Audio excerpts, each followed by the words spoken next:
Thanks for watching another Slice of SciFi video review. I'm Noah Richmond. And I'm Daren Goldsby. We are reviewing Wonder Woman!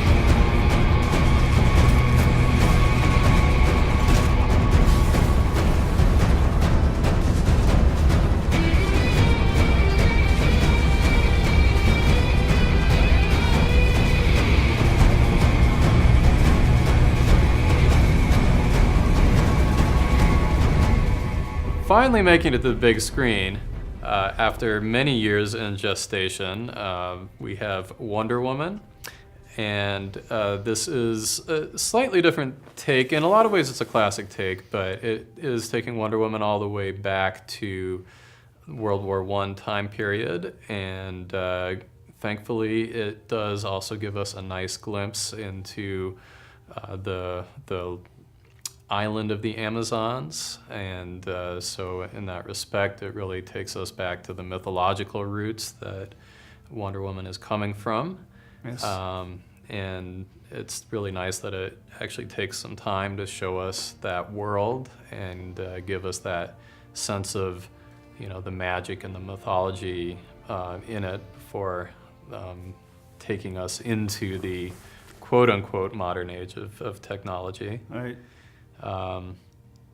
But then, of course, the rest of the film largely does take place during World War I time period, making it a, would you call this a period drama superhero film? But it was like Captain America was like that too. Right. You know, and that kind of gave us how they came to be, and so. Right. But is it a period piece? Well, I guess you can call it that. I mean, it's taking place in that, probably about 90% of the movie takes place in that era. So. Okay. Yeah. Would you compare this film to Captain America? I don't know. It's so different. I mean, they're both equally really good. So only in the way that their characters are described and how they came to be, but and a different time period, I should say. Right. All right. Well, so what was your opinion then when it comes to, you know, talking about this as a film that you're reviewing? Yes, it was I'm reviewing. Well, first of all, without being too long-winded, I've been a fan of Wonder Woman for quite a while.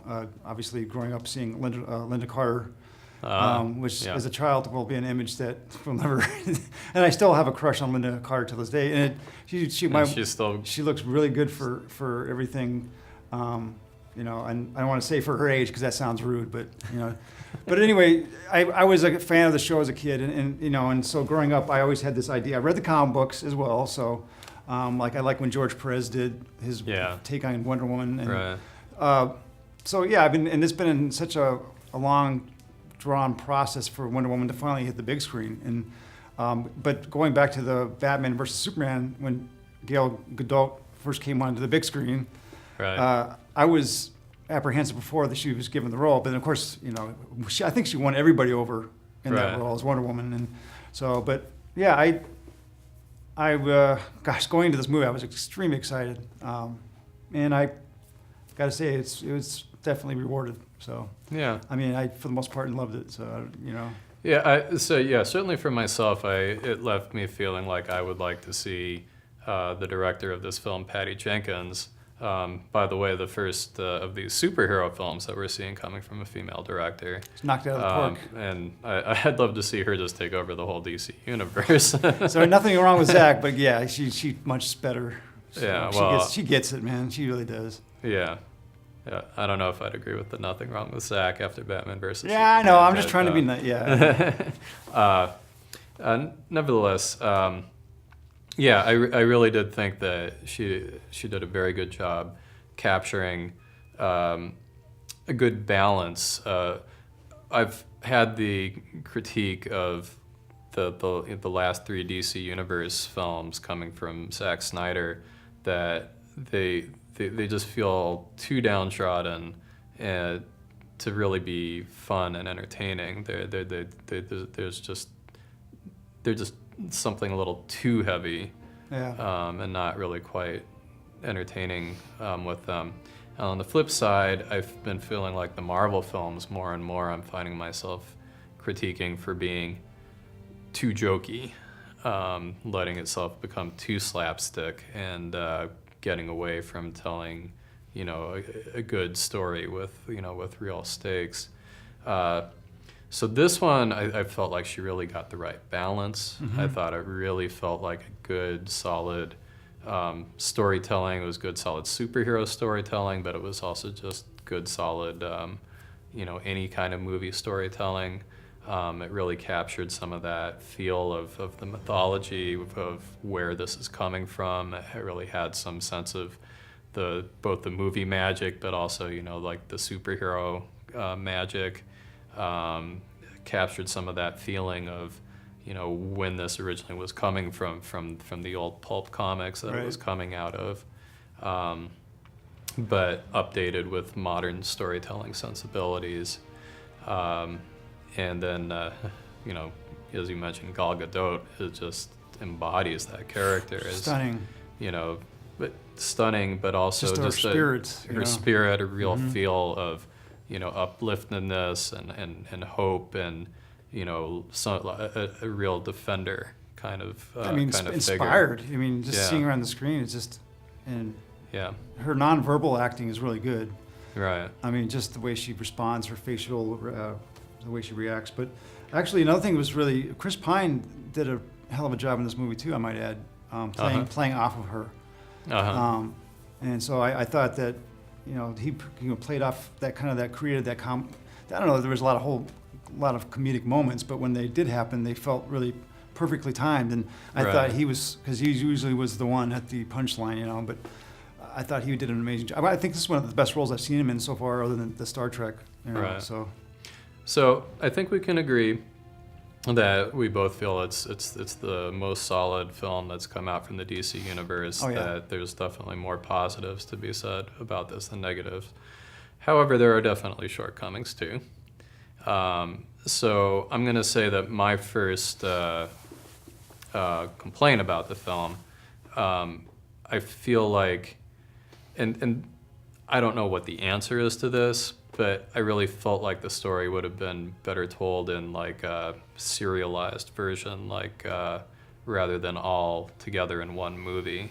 There's just a lot that I felt was crammed. Yeah. Yeah, I can see that. I do think that in the end, it goes a little more over the top than it needs to go. Right.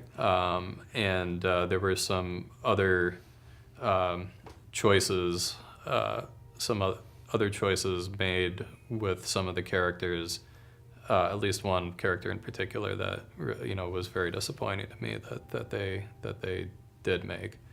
Well, like for me, it's not to say this was Martha, like the bad reasoning is why Batman quit fighting Superman was because of Martha. But there is something kind of cliche and cheesy about what stops Wonder Woman doing what she's about to do. And it's because of love. And I thought that it was, again, we're talking about the way the sequences ended up. It kind of was like kind of a cop-out, it's like, really? And so that's being really picky, but to me it just felt like, that was, oh golly, kumbaya, the whole world is great, and spoon-fed. So here's the thing for me. You kill Steve Trevor off in the first movie. This is the first Wonder Woman movie. He's her main love interest. He's the main character. Like, all the comic books tend to be Diana and Steve. Right. At least, okay, I shouldn't say all the comic books as if I've been up with reading them. But when I was following any of that, this was a relationship that really needed to be filled out and needed to be developed. This is part of where I'm talking about feeling like it almost needed to be serialized. I just think it was cut way too short to just kill him off in the very first movie like that. I mean, granted, I know that they want to get that film out of the way so they can bring her up to the current day, and at this point, Steve would be gone, dead. Yeah, but I mean, does it kind of do with the concept of like no one deserves her? Like she's this god. and also kind of pandering to the audience so she can identify with both sexes and not feel like she's committed herself to one or the other. I mean, I don't know. Yeah. I mean, historically, yeah, she's always been had a relationship with Steve, and it was a shock to see it the way it happened. Right. And I was disappointed in that, but I also, from a point of moving the story forward, it was, unless they were going to pull a Captain America where she did survive until she was old enough to finally see him coming back. But anyway, there was lots of questions that come up from it, but like I said, it was one of the things that was a lower note for me, that the way it ended. And I also, for me, it was also come down that when Steve died, that he, committed suicide, essentially. Essentially, yeah. And I understand that, as far as the plot goes, that here's this gas that's going to be released and kill all these people, and he doesn't want this falling in the hands of either side. So he's trying to fly away and destroy it, nobly destroy it. So, but I just didn't buy that that's what had to happen, that he had to sacrifice himself in order for that to happen. It was a freaking exact same thing with Captain America. It was like, and I even reached my head, dude, this is like Captain America, where he drives and flies into the, and he thought he was going to die too, but of course we knew that didn't happen. But it was like, oh my God, I've seen this so many times before. But I mean, I don't know about you, but I kind of felt like the way things were going, they needed that hero's journey end for, so who was really the hero the whole time, Right. He got her to realize who she was and why she wanted to be there with humans. And so, it was because of a love. It was, like I said, there was some cliche moments in there. But again. Yeah. So anyway, so there was the Steve thing, and then the other thing that I know both of us found very annoying. Ares was too over the top. I mean, it really should have been Ares as some kind of metaphor for the Great War. Yes. And I still, it would have been, she should still have had some big battle with some, super soldier, something like that. But the Ares thing just didn't work. It seemed tacky. It was almost like it was taken from a Wonder Woman TV show. It would have been something like, oh, okay, well that's because it is what it is, instead of being something existential, like where this concept she grew up thinking her enemy was the god of war, and then it turns out to be, it was more or less like you said, it's something bigger or less, but it's not actually an actual, a true protagonist. It's kind of disappointing to see that spoon-fed ending, Right, exactly. Yeah, and that was the thing, is the film, I felt like one of the things, in terms of getting the tone right, but also treating it like an adult was one of the things I really liked about it. And when it threw that out there, it's like, but this film seems too smart to, do that. Yeah. And it also, one of the comments you made is that in showing that, it kind of personified one of the other things that was a bit of a problem throughout the film, of telling you things that it was already showing you. Yes. You didn't need to say, and now this is Ares, the god of, could have just shown it as a metaphorical thing. And there were plenty of other instances like that throughout the film where it was showing you something. You could just trust the audience to pick up on it. Right. Instead of showing you and then also telling you on top of that. And specifically the scene where she's in there, and obviously it's a male-dominated situation, and she just makes her force of will win everybody over. And it's basically highlighting a situation that was predominant back then, if in some cases now. But the way she was able to come in and just will her way, and every man in there was listening to who she was and who she's talking. And I don't know, that's a smart way of doing that, instead of giving us, this is exactly what's happening.